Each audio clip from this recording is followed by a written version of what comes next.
in this environment, you mentioned how just investing long in the stock market, shorting might actually be a better option in particular circumstances. But I know you're also bullish on gold, given that its new monetary role. Can you speak a bit about kind of your investment outlook going for the next 5-10 years? I think, between now and August, take the S&P as the example, we'll probably see a 5 to 8% correction starting anytime between now and August. I think we then get a relief rally, which will start in or around October, which will take the S&P up to about 8,500. But it won't last long, a relief rally. And that towards the end of this year, we will be in recession in America and globally. So that will mean that the relief rally ends early next year. And we'll be in a bear market until all of next year and maybe into very early 2028, which will take the S&P down to about 5,000. One of the reasons why gold has been having a correction is that China's central bank, the PBOC, has been operating with a very tight monetary policy and has been draining liquidity from the market. I think that early next year, you will start seeing gold prices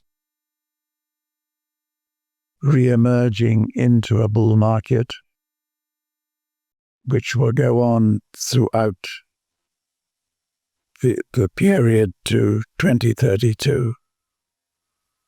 Don't ask me what the gold price will be, but if you let's take the price today being 5,000, and the DXY will peak at about or trough at about 50.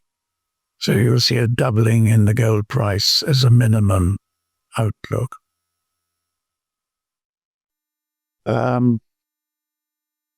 We will then see from 2028 until 2032 the last leg of this 100-year bull market, which will take the S&P up to about 10,000. But if you convert that into 2026 dollars, you're back to 5,000. So,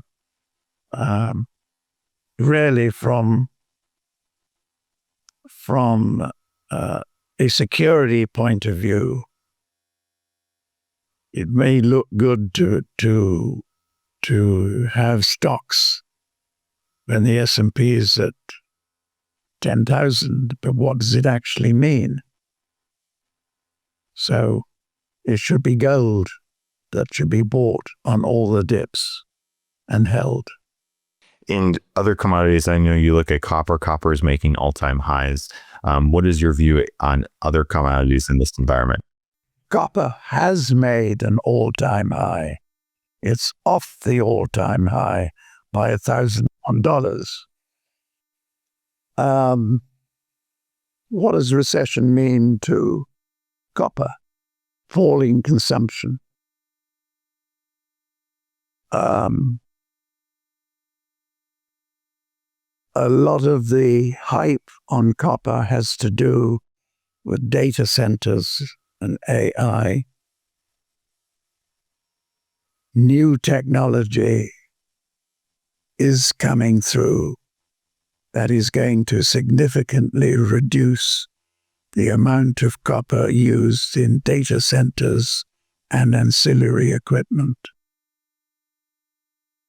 So with a recession and my belief that the new governor of the Fed is not going to play the same games that recent governors, chairmen have made, but will follow the Greenspan and Volcker attitudes to monetary policy. So I think we've entered a bear market in copper that will last throughout next year and maybe into the early months of 2028,